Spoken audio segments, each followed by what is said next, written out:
Olá, eu sou Maiele Calazans, graduanda em Engenharia Florestal pela Universidade de Brasília e vou apresentar o projeto de iniciação científica com a temática de análise da pressão de compactação na qualidade e na combustão do briquete de pinos, orientada pelo professor Dr. Ailton Teixeira do Vale. A briquetagem consiste na compactação de biomassa em uma pequena unidade de área, concentrando uma elevada quantidade de energia, proporcionando, no mínimo, 5 vezes mais energia do que um material descompactado. Então, a transformação de resíduos florestais de baixa densidade em biocombustíveis sólidos através desse processo melhora a qualidade desses resíduos a partir do ganho em densidade energética e contribui para sua viabilidade para ser usado como combustível.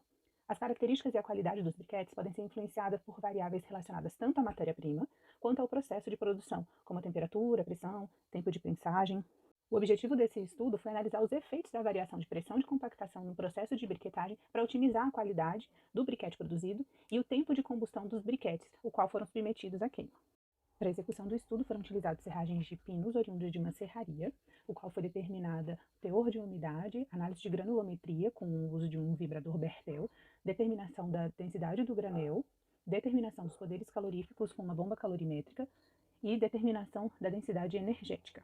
Para a produção dos briquetes, foram utilizados 40 gramas de serragem para cada amostra, a uma temperatura de 120 graus Celsius, com 5 minutos de prensagem. E cada tratamento empregado teve uma variação de pressão, sendo o primeiro tratamento 40 bar, o segundo 60, o terceiro 80 e o quarto 100 bar. Determinou-se as densidades aparente, os poderes caloríficos superior, inferior e útil, a densidade energética e fez-se análise de combustão percentual da queima e do tempo de combustão. Para ensaio e análise de combustão, todas as amostras foram pesadas anteriormente para testar a massa inicial e posteriormente submetidas ao teste. Na primeira queima, a amostra ficou submetida a 40 ml de álcool por 2 minutos e na segunda queima foi procedido como na primeira, porém o tempo de submissão à chama de álcool foi de 1 minuto e posteriormente contabilizou-se a chama ativa.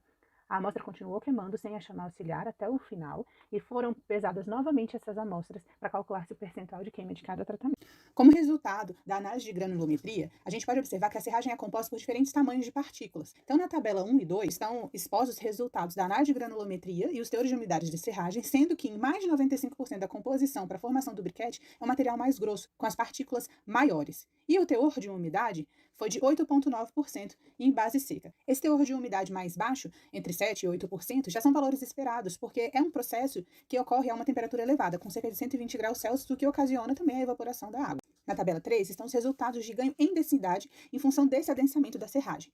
Observa-se um aumento de densidade do briquete que ele acompanha a elevação da pressão. Então, para uma pressão de 40 bar, o aumento da densidade foi de 5,8 vezes maior do que a densidade do granel de serragem e aumenta quase 7 vezes para a pressão de 100 bar.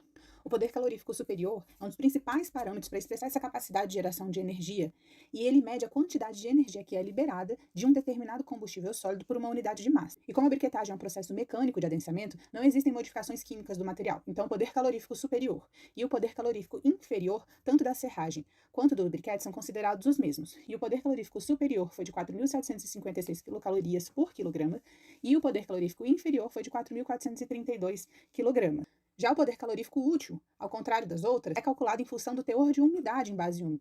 Então, nesse sentido, a serragem apresentou um valor de 16,94 megajoules por quilo e os briquetes variaram de 21 a 22,5 megajoules por quilo.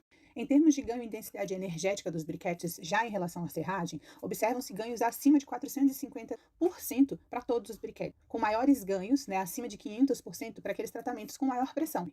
E de acordo com os resultados que a gente obteve, há pelo menos uma diferença significativa entre os tratamentos que foram aplicados em termos de ganho. E por isso a gente aplicou um teste de Tucking. Observa-se que o tratamento 1, com a pressão de 40 bar, difere estatisticamente do tratamento 3 e 4, mas ela se iguala ao tratamento 2, que por sua vez é igual ao tratamento 3 e 4. Para o processo de combustão das amostras, todos apresentaram alto percentual de queima, acima de 80%, conforme a tabela 6. E, estatisticamente, segundo a análise de variância dos dados, conforme o quadro 1, não houve uma diferença significativa entre os tratamentos aplicados no que se refere ao percentual de queima e ao tempo de chama para os tratamentos. Analisando os resultados, chegamos às conclusões que o aumento da pressão de compactação proporcionou um aumento na densidade sólida do briquete e, com isso, um aumento da densidade energética.